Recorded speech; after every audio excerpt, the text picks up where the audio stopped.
Hello everyone, welcome back to the run academy. तो जैसे आप जानते हैं बेटा, क्लास 9th आईसीएसई केमिस्ट्री का चैप्टर नंबर 3 है। उसकी एक्सरसाइज 3 बी के जो फर्स्ट 9 क्वेश्चन थे वो हमने डिस्कस कर लिए थे।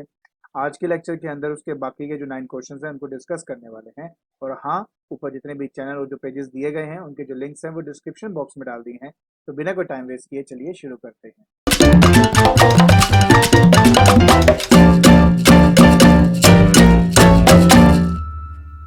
सो देखिए बेटा, क्वेश्चन कहता है कि which test will you carry out to find out if a given solution is saturated और unsaturated और super saturated। तो देखिए बेटा, इसका देखो ऑलरेडी हमने इसके बारे में डिस्कशन की हुई है।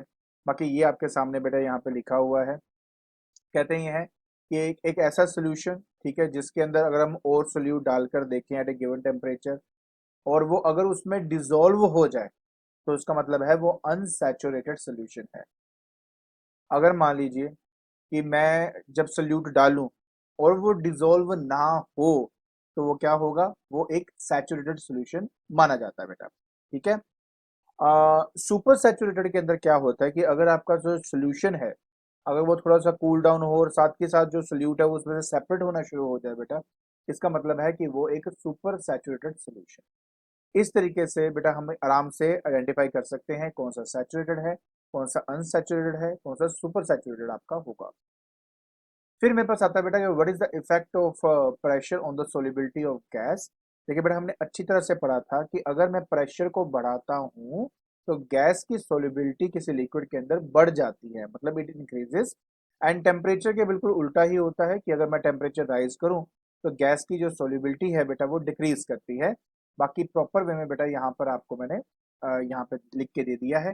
दूसरी बात कहता है explain with an example. Example बहुत सिंपल है बेटा, आप भी अच्छी तरह जानते हो कि जो सोडा वाटर होता है उसके अंदर हम जो कार्बन डाइऑक्साइड है वो उसके अंदर डिसॉल्व किया जाता है, बट जब हम उसको डिसॉल्व करते हैं तो that is by applying a very high pressure, and तब जाके बेटा कार्बन डाइऑक्साइड उसमें डिसॉल्व होती है।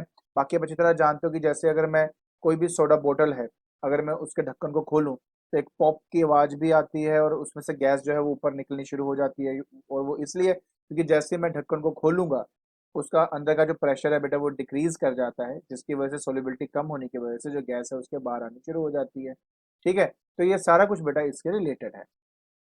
फिर आता है स्टेट द टर्म। अच्छा, मुझे टर्म बताना है and do not give example देने की वो जरूरत नहीं है। कहते हैं कि a solution where solvent is liquid other than water. बेटा आपको याद है मैंने आपको इसके बारे में बताया था कि एक एक्वस सॉल्यूशन है, नॉन एक्वस सॉल्यूशन के बारे में। मैंने कहा था कि अगर आपका जो सोल्यूट है, अगर पानी है तो वो एक्वा सोल्यूशन कहा जाता है बेटा। अगर उसके अलावा कुछ होगा तो वो क्या हो जाएगा, एक नॉन एक्वा सोल्यूशन कहा जाता है। ठीक है। तो यही इसका बेटा आंसर है। उसके बाद when a substance absorbs moisture on exposure to the moist air and dissolved in the absorbed water and turned into solution. ठीक है। डेलिकेशंस मैंने इसके बारे में आपको डिटेल में समझाया हुआ है कि एग्जैक्टली होता क्या है बेटा आपका। Similarly a substance which contain water of crystallization, और दूसरा बेटा क्या है आपका, that is when a substance absorb moisture from the atmosphere but does not form solution. ये हाइग्रोस्कोपिक होता है बेटा, आपने पढ़ा हुआ है। बाकी ऊपर वाला को पता है हाइड्रेटेड सब्सटेंस है आपका। तो ये बेटा इसका आंसर है। फिर नेक्स्ट आता है बेटा कि when a compound loses its water of crystallization on exposure to the dry air. ठीक है। तो इसको हम क्या कहेंगे बेटा, याद है आपको, एफ्लोरेसेंस का नाम दिया गया था हमें। एंड दूसरा a substance which can remove hydrogen and oxygen atoms in the ratio 2:1। मतलब किसी कंपाउंड के अंदर के पानी को अगर भी वो मतलब केमिकली जो कनेक्टेड है उसको भी तोड़ के निकाल दे, उसको डिहाइड्रेटिंग एजेंट का हम नाम देते थे। फिर है बेटा explain why water is an excellent liquid to use in cooling system. बेटा उसकी ना एक्चुअली बहुत हाई स्पेसिफिक हीट कैपेसिटी होती है। तो अपने खुद के टेम्परेचर को अगर उसने 1 डिग्री भी अगर चेंज करना है ना, सिर्फ 1 डिग्री राइज अगर करना है तो 4200 डिग्री सेल्सियस की, मतलब मान लो 1 लीटर पानी है आपका, उस 1 लीटर पानी का टेम्परेचर राइज करना just by 1 degree Celsius, just by 1 degree Celsius. उसके लिए भी इसको 4200 degree Celsius of not 4200 joule of energy की रिक्वायरमेंट होती है। तो देखो कितना ज्यादा अमाउंट ऑफ एनर्जी को ये कंज्यूम करेगा, तब जाके 1 डिग्री ही चेंज होता है, इसलिए एक्सलेंट कूलेंट माना जाता है। और यही बेटा आंसर भी है, हाई स्पेसिफिक हीट कैपेसिटी की वजह से है आपका। ठीक है, उसके बाद a solution is always clear and transparent. देखिए बेटा, जो वाटर सोल्यूबल जो हमारे पास सॉलिड होते हैं, जैसे हम उसको पानी में मिक्स करते हैं ना, पानी के मॉलिक्यूल्स के बीच में जो स्पेसेस हैं उसमें वो चले जाते हैं, जिससे वो बिल्कुल क्लियर हमें दिखाई देता है, हमें पता ही नहीं लगता कि उसके अंदर कोई चीज जो है डिजोल्व है कि नहीं है आपका। फिर आता है lakes and river do not suddenly freeze in water. बेटा उसका रीजन है कि जैसे वो फ्रीज होने लगते हैं ना, तो उसमें से due to latent heat of fusion, ठीक है, उसमें से कुछ अमाउंट ऑफ हीट बेटा आपकी बाहर आती है, क्योंकि अमाउंट ऑफ हीट बाहर आती है तो इसलिए वो एकदम से फ्रीज नहीं हो पाता आपका। ठीक है। बाकी आंसर बेटा प्रॉपरली यहाँ पे दिया हुआ है, आप देख सकते हो कि अगर मेरे पास 1 ग्राम पानी है और उसको अगर 1 ग्राम आइस बनना है एट 0 डिग्री सेल्सियस, तो 336 जूल पर ग्राम, या फिर या फिर क्या है 80 कैलोरी पर ग्राम अमाउंट ऑफ हीट जो है बेटा वो लिबरेट करनी पड़ती है। सो इतनी हीट ये लिबरेट करता है, तो एकदम से सडन बेटा उसमें फ्रीज नहीं आता आपका।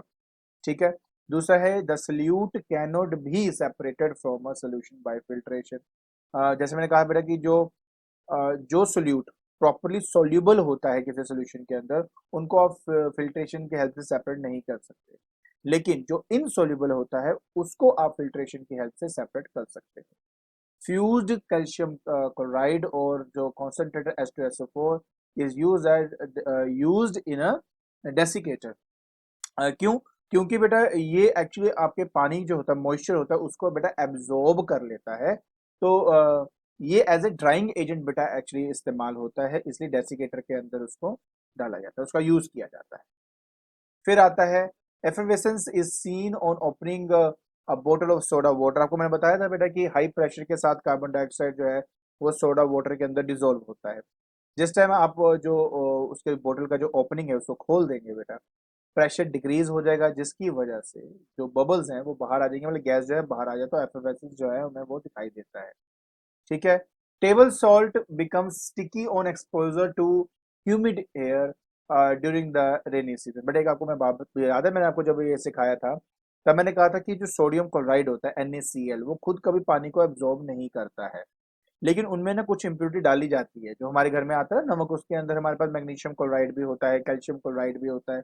एक्चुअली ये जो दो आपके होते हैं ना बेटा इम्प्योरिटीज, इनकी डेलिकेसेंट नेचर होती है। मतलब क्या कि ये पानी को ना बेटा एब्जॉर्ब कर लेते हैं, मॉइस्चर को एब्जॉर्ब कर लेते हैं, जिसकी वजह से आपका जो सॉल्ट है वो थोड़ा सा स्टिकी हो जाता है। फिर आता है बेटा कि normally solubility of a crystalline solid increases with temperature.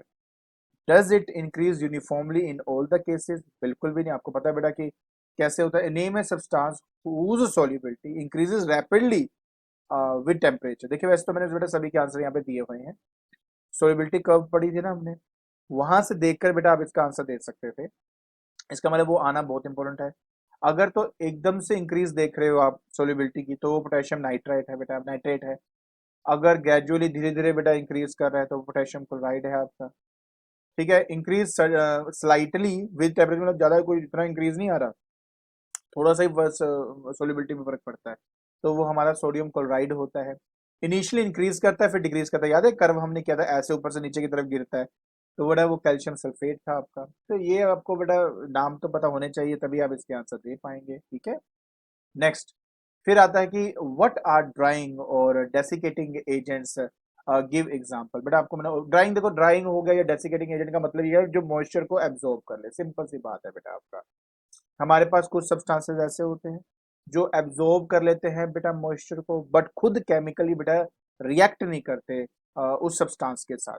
जैसे कि पोटेशियम, पोटेशियम नहीं, फॉस्फोरस पेंटॉक्साइड है, क्विकलाइम है, इनका काम होता है बेटा मॉइस्चर को एब्जॉर्ब करना, बट ये खुद केमिकली रिएक्ट नहीं करते उनके साथ। तो ये ड्राइंग या डेसिकेटिंग एजेंट्स इनको बेटा कहा जाता है आपका। फिर बेटा मेरे पास ये टेबल आता है। अब इस टेबल के अंदर हमें क्या क्या बताना है, बहुत सिंपल सी बात है बेटा। देखो सबसे पहली बात, अच्छा ये जो एफ्लोरेसेंट है, हाइग्रोस्कोपिक है या डेलिकेसेंट सब्सटेंसेस है, बेटा ये समझो ये है क्या। एफ्लोरेसेंस के अंदर तो ये कहा जाता है कि वो पानी को एब्जॉर्ब करता है, उसी पानी के अंदर वो सोल्यूशन बनाता है और सैचुरेटेड सोल्यूशन बन जाता है। डेलिकेसेंट के अंदर कहा जाता है कि वो मॉइस्चर को बेटा एब्जॉर्ब करता है अपने अंदर, लेकिन सैचुरेटेड सब्सटेंस ऐसे कोई चीज बनाता, ठीक है, वो नहीं बनाएगा। हाइग्रोस्कोपी के अंदर बेटा वो पानी को एब्जॉर्ब करता है, बट इतना नहीं करता कि वो सोल्यूशन भी बन जाए आपका। इस बात का ध्यान रखना, ठीक है। तो बेटा ऑलरेडी आपको ये सब जितने भी हैं बेटा यहाँ पर, इन सब के बारे में मैंने एग्जाम्पल में बताया हुआ है। बाकी बेटा ये टेबल है, इससे आप इसको फुलफिल कर सकते हो। सॉलिड कास्टिक जो पोटैश होता है वो पोटेशियम हाइड्रोक्साइड को कहते हैं, KOH। बेसिक नेचर है, OH है ना बेटा, बेसिक नेचर है आपका उसका। OH हो या O हो, वो बेसिक नेचर होते हैं बेटा आपके उनके। तो डेलिकेसेंट सब्सटेंस है, हाइग्रोस्कोपिक सब्सटेंस है बेटा आपका। ऑयल ऑफ विट्रियल, जिसको हम सल्फ्यूरिक एसिड कहते हैं बेटा। H2SO4 हमारे पास आ गया एसिड, इसमें H पॉजिटिव है ना बेटा, वो हमारा एसिड होता है, राइट। तो ये हाइग्रोस्कोपिक सब्सटेंस है बेटा आपका। दूसरा बेटा आ गया हमारे पास वॉशिंग सोडा, Na2CO3.10H2O। ये डेका हाइड्रेट होता है बेटा आपके पास। फ्लोरोसेंट सब्सटेंस हो गया बेटा आपका ये। Solid caustic soda, sodium hydroxide, NaOH base है। तो ये बेटा आराम से आप इसका कर सकते हो। ये आपने वैसे भी ना, जब आप उसकी थ्योरी को एक बार ढंग से पढ़ लोगे, उसके अंदर नीचे जो एग्जाम्पल दिया होता है, वो वैसे ही याद हो जाता है। इतना कुछ इसमें दिमाग लगाने वाली बात नहीं है। अब हम बात करेंगे बेटा अपने 17th क्वेश्चन की। कहते हैं in which of the following substance will there be an increase in mass, decrease in mass, no change in mass. बेटा आप अच्छी तरह जानते हो, जिस सब्सटेंस का काम है मॉइस्चर को एब्जॉर्ब करना, तो मॉइस्चर को एब्जॉर्ब करेगा, उसका मास बढ़ जाएगा, ठीक है। कुछ सब्सटेंस ऐसे होते हैं जिसमें से मॉइस्चर को निकाला जाता है, मतलब पानी को, जो पानी होता है ना उसके अंदर, जैसे वाटर क्रिस्टलाइजेशन जो कहते हैं, उसको अगर निकाल लिया जाए तो ऑब्वियस है बेटा उसका मास कम हो जाएगा, राइट। एंड कुछ ऐसे होते हैं जो ना मॉइस्चर को एब्जॉर्ब करते हैं, ना उनके अंदर पानी होता ताकि निकल सके, तो उनके मास में कोई फर्क नहीं पड़ता। उसी के हिसाब से बेटा ये इनको अलग अलग किया गया है। जो क्रिस्टल्स होते हैं बेटा, इन क्रिस्टल्स के अंदर हमारे पास वाटर क्रिस्टलाइजेशन होती है, और जब उसको निकाल देंगे बेटा उसका मास डिक्रीज कर जाएगा। आयरन या कॉन्सेंट्रेटेड सल्फ्यूरिक एसिड बेटा पानी को एब्जॉर्ब करने का काम करती है, जिसकी वजह से उनका मास बढ़ जाता है। सोडियम क्लोराइड को कोई फर्क नहीं पड़ता, अगर वो स्टिकी होता है तो उसकी जो इम्प्योरिटी होती है magnesium chloride and calcium chloride, उसकी वजह से उसके मास में फर्क पड़ता था, ठीक है। अदरवाइज प्योर जो हमारे पास NaCl है, सोडियम क्लोराइड, उसमें कोई फर्क नहीं पड़ता। फिर बेटा मेरे पास ये आता है, state the method by with the hydrated substance can be made anhydrous. बेटा अगर आपको याद हो, हमने पहले भी इसके बारे में बात करी थी कि अगर मेरे पास कोई भी हाइड्रेटेड सब्सटेंस है, ड्राइंग एयर के एक्सपोजर में अगर आप उसको रख दो, तो उसके कंडीशन में वो एनहाइड्रस बन जाएगा। जैसे ये गेबर सॉल्ट का नाम लिया गया ना बेटा, गेबर सॉल्ट बेसिकली क्या है ना, it is just Na, that is SO4, Na2SO4, this is Na2SO4 और डेका H2O होता है बेटा, डेका हाइड्रेट होता है बेटा आपका ड्राई एयर की प्रेजेंस में। बेटा आपका ड्राई एयर की प्रेजेंस में यहाँ पे बेटा Na2SO4 प्लस 10H2O आपके पास आएगा। मतलब ये कि इसमें से आपके जो 10 मॉलिक्यूल्स हैं बेटा वो हमारा एक्सट्रैक्ट हो जाता है, और जो बाकी है बेटा वो हमें यहाँ पे मिल जाता है। आई होप आपको अच्छे से समझ में आ गया होगा ये, ठीक है। तो आज के लेक्चर के अंदर बेटा हमने जितने भी क्वेश्चन बाकी के रहे थे उनको हमने डिस्कस कर लिया है। आई होप आपको ये जो क्वेश्चन है उनके आंसर समझ में आ गए होंगे, और अगर आपको मेरी वीडियो पसंद आ रही है तो please like it, share it and subscribe it. आज के लिए बस इतना ही। Thank you so much.